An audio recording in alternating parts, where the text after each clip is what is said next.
नमस्कार, स्वागत है आपका हमारी खास पेशकश में। मैं हूं आपके साथ नेहा दुबे। आज हम बात करेंगे कि आखिर लोग वैक्सीन लगवाने से हिचकिचा क्यों रहे हैं। हमारे साथ खास पैनल मौजूद है, उनसे आपका परिचय करा देते हैं। डॉक्टर अंशुमन कुमार जी हमारे साथ है, जो कि सीनियर डॉक्टर है धर्मशिला हॉस्पिटल के। बहुत स्वागत है आपका। देवदत्त जी हमारे साथ हैं, जो कि देवदत्त शर्मा जी, पूर्व IAS है। बहुत स्वागत है सर आपका भी। सबसे पहला सवाल मेरा डॉक्टर अंशुमन जी आपसे ही है, क्यों इतनी हिचकिचाहट सर? लगातार जागरूक किया जा रहा है, प्रधानमंत्री से लेकर तमाम मंत्री और तमाम नेता, साथ ही साथ प्रशासनिक अधिकारी और साथ ही साथ तमाम और लोग। आप भी कहीं ना कहीं जागरूक करने का एक कार्य कर रहे हैं, हम भी जागरूक करने का एक कार्य कर रहे हैं। बावजूद इसकी हिचकिचाहट क्यों? क्या वजह इसके पीछे है? यहाँ इसको दो तरीके से समझने की जरूरत है। पहले मनोवैज्ञानिक तथ्य, फिर वैज्ञानिक तथ्य। मनोवैज्ञानिक तथ्य से समझोगे तो भारत के लोग, भारत देशवासी लैगर्स हैं, मतलब देर से चलने की आदत है, किसी चीज को देर से एक्सेप्ट करते हैं। दूसरा क्या होता है, आपने पिछले साल से देखा, कोरोना कब खत्म होगा, सबसे कॉमन सवाल। उसके बाद 15 अगस्त के आसपास टीका कब आएगा, जब टीका आ गया तो फ्री में कब मिलेगा, फ्री में मिल गया तो नहीं लगाएंगे। कहने का मतलब किसी न किसी तरह से मनोवैज्ञानिक तरीके से उलझे रहने की आदत है, और जब पूरा विश्व आगे निकल जाता है तब आप उसको फॉलो करते हैं। तो वी आर बेसिकली फॉलोअर्स। ये मनोवैज्ञानिक पहलू है। वैज्ञानिक पहलू, आज डॉक्टर और साइंटिस्ट के अलावा सभी लोग इस पर विश्वास रख रहे हैं। उसमें या तो कोई व्यापारी हो या तो कोई कुछ हो जिसको कोई जानकारी नहीं टीके के बारे में, लेकिन कुछ न कुछ कमेंट कर रहा है, और व्हाट्सएप और फेसबुक यूनिवर्सिटी इस पे सबसे ज्यादा चल रहा है। कहने का मतलब अब धारणा इतनी फैलाई गई, टीका कोई भी हो, इतना ज्यादा स्ट्रिंजेंट प्रोसेस पे रिसर्च करके और उस पर हम लोग इतनी निगरानी करते हैं, जिनके डॉक्टर हम लोग खुद ही उससे पीयर रिव्यू के तहत उस पर अंकुश लगाए रहते हैं कि इसकी सच्चाई बताइए, इस डाटा का रिपोर्ट बताइए, स्टैटिस्टिक्स बताइए। और इतने के बावजूद भी अब आज की डेट में अब सारे टीके उपलब्ध हैं, वो चारों रूप से लग रहे हैं। हमारे सारे एग्जीक्यूटिव ऑफिसर्स उसको इम्प्लीमेंट कर रहे हैं, और टीका फ्री भी उपलब्ध है, और जो पे करके कराना चाहते हैं प्राइवेट पेमेंट पे उपलब्ध है। अब क्या चाहिए? जब हेल्थ केयर वर्कर होने के नाते मैंने, जैसे पहले दिन आपके पहले शो में मैंने बताया था, फर्स्ट डे ऑपरेशन करते हुए मैं गया, नीचे टीका लगवाया, फिर आगे ऑपरेशन करने लगा कैंसर का। मुझे कुछ नहीं हुआ, दोनों डोज लगवा लिया। इससे बड़ा प्रमाण कोई क्या देगा? खुद टीका लगवा के डॉक्टरों ने सबसे पहले अपने पूरे देश जी, और उसके बाद भी अगर है तो इसको मनोवैज्ञानिक पटाक्षेप करना होगा, लोगों को जागरूक होना होगा और साइंस पर डेवलप करना होगा। बिल्कुल, तो लोगों को जागरूक करना भी एक बहुत जरूरी है। देवदत्त जी, सवाल इस बात को लेकर है सर, एक क्यों भ्रम की स्थिति है? बहुत अच्छे तरीके से डॉक्टर अंशुमन ने समझाने की कोशिश की है कि क्या वजह है कि लोगों में भ्रम की स्थिति अभी भी बनी हुई है, हालांकि लगातार लोगों को जागरूक किया जा रहा है। देवदत्त जी, आप किस तरह से इसे देखते हैं और क्या वजह इसके पीछे मानते हैं? देखिए, कभी भी कोई नई चीज आती है उसके लिए रेजिस्टेंस होना स्वाभाविक है। आपने पूर्व भी देखा होगा, पोलियो ड्रॉप, पोलियो के उन्मूलन के संबंध में 2 बूंद पोलियो के पिलाने के लिए भी लोगों ने काफी रेजिस्टेंस किया था, लेकिन ये हम सब लोगों के संयुक्त प्रयास से भारतवासियों ने इसके ऊपर भी विजय प्राप्त की। मेरा अनुरोध ये होगा कि क्योंकि अभी गांव में अज्ञानता है, अंधविश्वास है, और जो एक बात किसी ने कह दी कि साहब अरे उसको तो इंजेक्शन लगा के उसको तो बुखार आ गया, या किसी की ऐसी उड़ा दिया जाता है कि मृत्यु उसकी स्वाभाविक हुई हो, ये कह दिया कि वैक्सीन से मृत्यु हो गई। इस तरीके की जो अफवाहें हैं, उन अफवाहों को रोकने का सकता है, और उसमें मैं समझता हूँ कि जो बहुत बड़ा रोल अदा कर सकते हैं हमारे धर्म गुरु हैं, हमारे समाज सेवी संस्थाएं हैं, हमारा पंचायत से ग्राम प्रधान से लेकर DDC हैं, जिला पंचायत सदस्य हैं, MLAs हैं, MPs हैं, उनके अलावा जो डिस्ट्रिक्ट एडमिनिस्ट्रेशन हमारा जो है, विलेज लेवल वर्कर्स से लेकर डिस्ट्रिक्ट मजिस्ट्रेट तक एक संयुक्त प्रयास करने की आवश्यकता है। और इसमें अच्छा होगा कि जैसे कि इलेक्शन में हमारा बूथ के ऊपर प्रत्येक गांव में बूथ बनते हैं, एक मतदाता सूची बनती है, और उसके हिसाब से हमारे बूथ मैनेजमेंट होता है। तो क्या ही अच्छा हो कि बजाय इसके कि PSC की जगह हमारा ये जो है सिस्टम ऐसा बने कि संयुक्त प्रयासों के द्वारा हर एक व्यक्ति तक हम लोग पहुंच पाए और जो उनके भ्रम है उस भ्रम को हम दूर कर पाए। माननीय प्रधानमंत्री जी ने कई बार अपने मन की बात में भी कहा है और फ्री वैक्सीनेशन भी दिया जा रहा है। ये लोगों को और लगता है कि अगर इसके कुछ पैसे देने पड़ते तो संभवतः बात समझ आती थी कि भाई पैसा नहीं है इसलिए नहीं लगा पा रहे।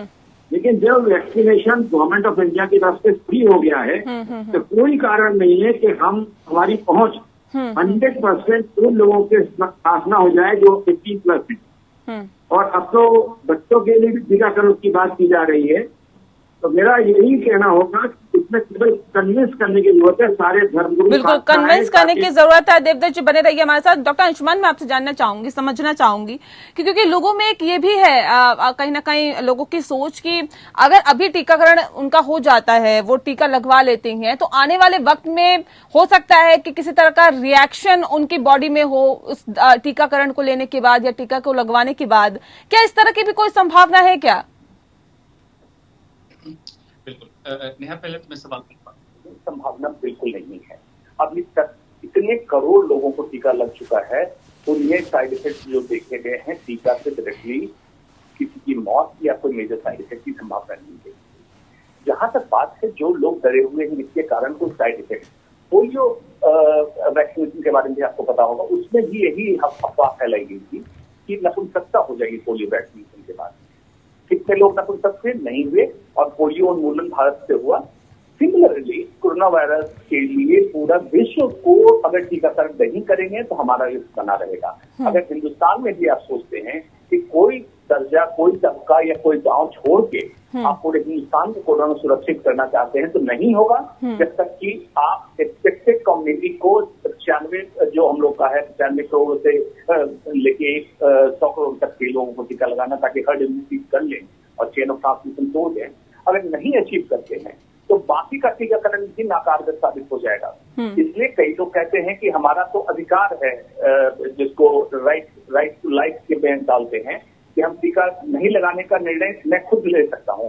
उनसे मैं ये कहता हूं कि राइट टू लाइफ के अंदर ही आता है संविधान में कि आप दूसरे के लिए, दूसरे के लाइफ पे रिस्क नहीं बन सकते हैं, मतलब आप सुपर स्प्रेडर नहीं बन सकते हैं। तो आपको जरूरी करना पड़ेगा। इंटरनेशनल सेगमेंट में हम लोग डिस्कस कर रहे हैं वैक्सीन पासपोर्ट के लिए, वो बहुत जल्दी आने वाला है इंटरनेशनल करने के। सेम इंडिया में भी करना पड़ेगा कि डोमेस्टिक में ट्रेवल के लिए और सब चीज के लिए आपको वैक्सीन पासपोर्ट की आवश्यकता होगी और ये करना पड़ेगा। इससे स्ट्रिक्ट कदम उठाना पड़ेगा, या तो पब्लिक ढंग से मान जाए, नहीं माने तो मनवा दिया जाएगा, टीका तो लगाना पड़ेगा।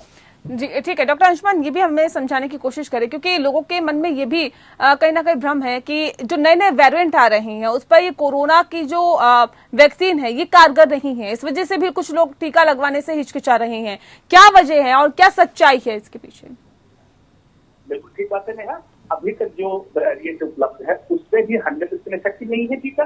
किसी का 70, किसी का 80, किसी का 91, 92 है तो भी हम टीका लगवा रहे हैं और ये फ्रेमवर्क ऑफ वैक्सीन बन गया। अब हम टीकाकरण करेंगे। अभी डेल्टा प्लस वेरिएंट आ गया, आगे भी वेरिएशन होगी। उसकी क्या है, कंपनी टाइम टू टाइम उसको मॉडिफाई करते रहती है वैक्सीन को। जो भी वेरिएशन होगा उसके हिसाब से इसमें एंटीजन इंक्लूड किया जाएगा। और जैसे आप तौर पर समझिए कंप्यूटर में सॉफ्टवेयर एंटीवायरस डालते हैं और नया वायरस आता है तो एंटीवायरस अपडेट कर लेते हैं, तो टीका भी अपडेट कर दिया जाता है।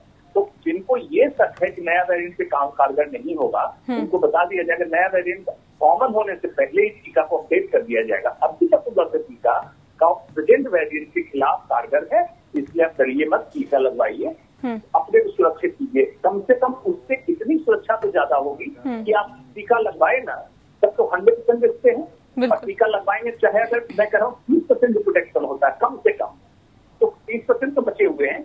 बाद में टीका अपडेट भी होगा, उसके लिए निश्चिंत है। बिल्कुल। तो जाहिर तौर पे ये भ्रामक चीजों से आपको बच के रहना होगा, भ्रम से उभरना होगा और टीका लगवाना जरूरी यहाँ पर आपको इस कदम को उठाना होगा। कैसे प्रशासनिक स्तर पर कन्विंस लोगों को किया जा सकता है ताकि लोग जल्द से जल्द टीकाकरण करवाएं? देखिए, हमने दूसरी लहर में देखना है कि बहुत पूरे क्लास पूछा हुआ था, अच्छे लोग ऑक्सीजन के लिए परेशान थे और बहुत मौतें हुई हैं। कोई ऐसा नहीं बचा पर की मौत न तो लोगों को समझना चाहिए कि अब केवल अब तीसरी चौथी वेव आती और केवल टीकाकरण, मास्किंग और 2 गज की दूरी और हाथ धोना, ये 4 चीजें ही हमारे कारगर हैं। अदरवाइज फिर हमें अगर कोरोना के पूरे संक्रमण काल में ऐसा अगर हम लोग प्रिकॉशंस नहीं लेंगे तो इसकी भयावह होगी, ऐसा लोगों को बताने की बात है। तो मैं चाहूंगा कि इस संबंध में विशेष जागरूकता कई तरीके से हो सकती है। हम समझते हैं कि हमारा देश में एक बहुत बड़ा रोल हमारे ग्राम प्रधान से लेकर और MP तक का है, जो सीधे सीधे के कॉन्टेक्ट में है। शहरों में लोग करने और मैं समझता हूँ कि शहरों में इस तरह की समस्या नहीं है कि लोग नहीं लगवाना चाहते। शहरों में तो स्थिति ये भी है कि वैक्सीनेशन के लिए लोग लाइन लगा रहे हैं, जा रहे हैं और वैक्सीन नहीं मिल पा रही। दूसरा मेरा सजेशन होगा कि जो कोविडशील्ड की जो डोज है तो उसकी टाइम लिमिट कर दी गई है।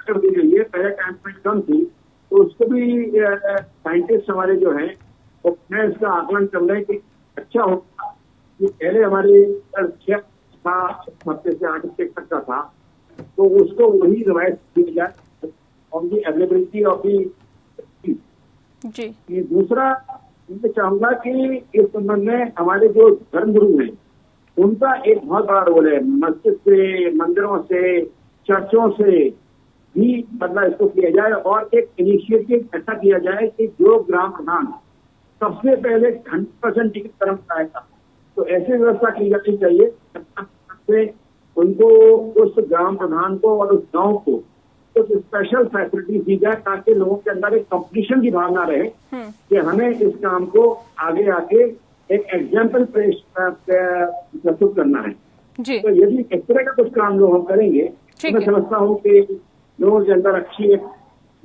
कंपटीशन आएगा। ठीक है देवदत्त जी, बने रहिए हमारे साथ। अंशुमन जी, आपसे मैं समझना चाहूंगी। डॉक्टर अंशुमन, मुझे ये बताइए कि जागरूकता ये कितनी बड़ी दिक्कत है इस टीकाकरण में या फिर आ रही है, क्योंकि हम देख रहे हैं कि लोग जागरूक नहीं हैं, जिस वजह से लोग टीकाकरण कराने नहीं आ रहे हैं। लोग भ्रम में फंसे हुए हैं कि अगर हमने टीका लगवा लिया तो हमारी मौत हो जाएगी, अगर हमने टीका लगवा लिया तो हमें कोई घातक बीमारी ले लेगी। ये जागरूकता फैलाना लोगों में कितना जरूरी है? बिल्कुल जागरूकता की कमी है। देवदत्त जी ने सारे गिनवा दिए, तो प्रधान से लेके प्राइम मिनिस्टर तक, वो बिल्कुल ठीक है। लेकिन देखिए ये स्वास्थ्य का मामला है। मेरा ये मानना है कि इसमें हेल्थ लीडर डॉक्टर से बेहतर कोई नहीं हो सकता है। आप देखिए एक डॉक्टर प्रतिदिन 150 से 200 लोगों से मिलता है कम से कम, और बहुत ज्यादा प्रैक्टिस तो उसकी तो हजारों लोगों से मिलता होगा, मतलब मरीज और मरीज के ट्रेनिंग को मिला लें। वो जितना इन्फ्लुएंस कर सकता है, जागरूक कर सकता है, क्योंकि उसके पास साइंटिफिक फैक्ट भी है, तथ्य भी है। और तो डॉक्टर को एक सोशल रिस्पॉन्सिबिलिटी के तहत अपने अपने एरिया में, चाहे गांव हो चाहे शहर हो, कहीं भी ये करना चाहिए। उदाहरण के तौर पे आपको मैं बताता हूँ, जब स्टार्टिंग की बात थी, कश्मीर में एक नाइट का जगह है, वहां पे लोग RT-PCR टेस्ट नहीं करवा रहे थे। तो वहां के जो MP थे, सांसद थे उस समय, उन्होंने मुझसे एक वीडियो बनवाया और मंगवाया, अपने एरिया में चलवाया, क्योंकि वहां के लोग मुझे बहुत इज्जत देते थे। लोगों ने RT-PCR टेस्ट कराना चालू कर दिया। एक छोटी सी उदाहरण। इसी तरह से हर डॉक्टर अपने अपने क्षेत्र में लोगों को जागरूक करे और जो भी सवाल है उनके, जो भी जितने सवाल हो सकता है उनको लगे फनी सवाल पूछ रहा है, क्या पूछ रहा है, लेकिन उसके भ्रम को दूर करे। तो चाहे नपुंसकता का हो, चाहे डेथ का हो, चाहे क्लॉट बनने का हो, मीडिया तो कर ही रही है, लेकिन डॉक्टर जब 1-to-1 इंटरेक्ट करेगा, जागरूकता बढ़ेगी और टीकाकरण अभियान इस साल के अंत तक, दिसंबर तक, हम अपने टारगेट को अचीव कर लें। डॉक्टर अंशुमन, क्या हिचकिचाहट की वजह ये भी हो सकती है कि क्योंकि हम देख रहे हैं कि वैक्सीन लगवाने के बाद कुछ बुखार आता है थोड़ा बहुत और कुछ दिक्कतें शरीर में होती है, क्या एक ये भी वजह है कि जिस वजह से लोग वैक्सीन लगवाने से कहीं ना कहीं परहेज कर रहे हैं? बिल्कुल नेहा, बहुत अच्छा सवाल किया। देखिए, कोरोना संक्रमण हो गया तो व्यक्ति ने मान लिया कि मुझे तो इन्फेक्शन हो गया, चाहे कोई भी तकलीफ हो मुझे झेलना पड़ेगा जी। टीकाकरण होता है स्वस्थ व्यक्ति को। स्वस्थ व्यक्ति चाहता मुझे दर्द भी ना हो, लेकिन ऐसा नहीं होगा। इंजेक्शन लगेगा तो दर्द होगा, थोड़ा बहुत बुखार आ सकता है, शरीर में थकावट हो सकती है, इसको एक्सेप्ट कीजिए। उदाहरण के तौर पे कोई व्यक्ति स्प्रिट की गोली भी लेता है तो उसमें भी साइड इफेक्ट है, हर दवा में कुछ न कुछ साइड इफेक्ट है, लेकिन इसका साइड इफेक्ट जानलेवा नहीं है, आपके जान को खतरा नहीं होगा। हल्की फुल्की तकलीफ होगी, आप डॉक्टर के संपर्क में रहिए, ऐसी कोई तकलीफ नहीं होगी जो लेकिन आपको बहुत बड़ी बीमारी से, बहुत जानलेवा बीमारी से आपको बचा लेगा। इसको एक पॉजिटिव थॉट के साथ रखिए और मैं कहूंगा हर व्यक्ति जो जागरूक है, पॉजिटिव सोचता है, वो कम से कम 10 से 20 लोगों को अपने साथ तैयार करे, टीकाकरण की मुहिम में शामिल हो, तभी जाके हम इस टारगेट को अचीव कर पाएंगे। ये आप लोगों से विनती करता हूँ, गुजारिश करता हूँ, जो शो देख रहे हो, जागरूकता के तहत इसको चलाइए और इस ईयर एंड तक आप सभी लोग सुरक्षित हो जाइए, यही हमारी आशा है। ठीक है, आपसे जानना चाहेंगे देवदत्त जी कि अब क्योंकि जाहिर तौर पर जागरूकता फैलाने की जरूरत है, वैक्सीन लोग लगवाएं, ये उनको बताने की जरूरत है, लेकिन आप कहां पे खामियां और कहां पे कमियां देख रहे हैं जिस वजह से जो वैक्सीन की रफ्तार होनी चाहिए या वैक्सीनेशन की जो रफ्तार होनी चाहिए वो नहीं हो पा रही है? देवदत्त जी देखिए, मैं समझता हूँ खुद डेमोन्स्ट्रेशन, अब जो कन्विंस करने वाला व्यक्ति है जी, वो डेमोन्स्ट्रेट करे कि देखो मैंने खुद टीके लगवाए हैं और मेरे को कुछ नहीं हुआ है जी। तो यदि इस तरीके से वो जो व्यक्ति टीका लगवाने के बाद उसको कुछ नहीं हुआ, अगर वो कन्विंस करने की कोशिश करेगा तो कन्विंस हो जाएंगे। तो जैसे कि अभी आपने खुद ही बताया था कि माननीय प्रधानमंत्री जी ने खुद कहा, उनकी मदर के लिए भी कहा गया, इसी तरीके से जो डेमोन्स्ट्रेशन हमारे जो लीडर्स हैं, चाहे सामाजिक लीडर्स हों, चाहे धार्मिक लीडर्स हों, चाहे हमारे एडमिनिस्ट्रेशन के लोग हों, तो उनको बताने की जरूरत है कि भाई देखिए हम लोगों ने लाखों करोड़ों लोगों ने टीका लगवाया है और किसी को कुछ नहीं हुआ है। तो ये जो भ्रम फैलाने के वाले लोग हैं उनसे बचा जाए और आपको धकेल रहे हैं इस बीमारी में। तो ऐसा अगर हम करेंगे तो मैं समझता हूँ कि लोग कन्विंस होंगे और टीकाकरण लगेगा। कोई दूसरा उपाय नहीं है हमारे पास सिवाय इसके कि हम टीकाकरण 100% कराएं, सिवाय इसके कि हम लोग मास्क पहने, 2 गज की दूरी रखें, बार बार हाथ धोएं और साथ साथ योग और प्राणायाम करें, क्योंकि लोगों के लंग में भी बहुत ज्यादा इफेक्ट हुआ है। तो योग और प्राणायाम भी साथ साथ गाँव तक जाना चाहिए। ठीक है डॉक्टर अंशुमन, मैं आपसे जानना चाहूंगी क्योंकि हाल ही में एक खबर ऐसी भी आई थी जिसमें ये बताया गया था कि वैक्सीन की वजह से एक व्यक्ति की मौत हो गई है। एम्स के डॉक्टर्स ने इस बात की पुष्टि की है। सर, इस तरह की खबरें कहीं ना कहीं ऐसा नहीं लगता कि इस भ्रम की स्थिति को और ज्यादा बढ़ाती है? बिल्कुल बढ़ाती है। अगर कोई भी व्यक्ति, स्वस्थ व्यक्ति, जैसा मैंने कहा, टीका लगवा रहा है, वो क्यों चाहेगा कि उसकी मौत हो जाए या ऐसी कोई बीमारी हो जाए जो नॉर्मली को नहीं होती। लेकिन इस स्टडी को जब भी हम पढ़ते हैं तो स्टैटिस्टिकली सिग्निफिकेंट एक चीज आंकड़ा देखते हैं कि कितने टीकाकरण में कितने की मौत थी। तो स्टैटिस्टिकली सिग्निफिकेंट नहीं है, नंबर 1। नंबर 2, जिनको भी कोई तकलीफ हल्की फुल्की हुई, ऑलरेडी वो उसमें कुछ न कुछ प्रेसिपिटेटिंग फैक्टर रहा, जैसे हाइपरकोगुलेबल स्टेट, मतलब जिसमें खून जमने की क्षमता या प्रॉब्लम पहले से रही, तो उनमें हो सकता है इसकी समस्या हो। अगर कोई व्यक्ति टीका लगवाया और ऑलरेडी कोविड के संक्रमण में आ चुका था, तो फर्स्ट टीका के बाद कोविड हो जाता है, तो कहता है कि टीका लगवाने से कोविड हो गया, जबकि ऐसा नहीं है। जरूरत है इसकी माइक्रो डिटेलिंग करके पब्लिक को कॉमन लैंग्वेज जैसे आप लोग मीडिया के द्वारा पहुंचाते हैं, सच्चाई को, हर अफवाह की सच्चाई को पहुंचा दें। लेकिन अफसोस बस अफवाह की स्पीड 5G है और सच्चाई को साइंटिफिक तरीके से पहुंचाने की स्पीड कम होती है, इसलिए लोग अफवाह पे जल्दी बिलीव करते हैं। आप लोगों को यही जागरूक करना चाहूंगा दर्शकों को कि अफवाह में ना पड़े, हर चीज को साइंटिफिक नजरिए से देखिए, वैज्ञानिक सोच की दृष्टिकोण से देखिए और क्या सोचिए कि कोरोना से अगर टीका से मौत हो रही होती, टीका पे इतना कॉमन क्यों किया जाता वर्ल्ड वाइड? ऐसा नहीं है। कोरोना से मौत जरूर संभव है, टीका से मौत संभव नहीं। चलिए, बहुत शुक्रिया आपका डॉक्टर अंशुमन। डॉक्टर अंशुमन हमारे साथ जुड़े थे, जो कि बता रहे थे कि आखिर क्यों लोगों में भ्रम की स्थिति है। और देवदत्त जी, आपका भी बहुत शुक्रिया हमारे साथ सीधे इस खास कार्यक्रम के माध्यम से जुड़ने के लिए। तो जाहिर तौर पर लोगों में जो टीके को लेकर भ्रम है, उस भ्रम को दूर करने की जरूरत है, उस अफवाहों पर कहीं ना कहीं ब्रेक लगाने की जरूरत है। जिस अफवाहों को पाले लोग बैठे हुए हैं, जाहिर तौर पर उससे उठने की जरूरत है और टीकाकरण में अपनी खुद की भागीदारी भी देने की जरूरत है। इसी के साथ इस खास कार्यक्रम में इतना ही। नमस्कार।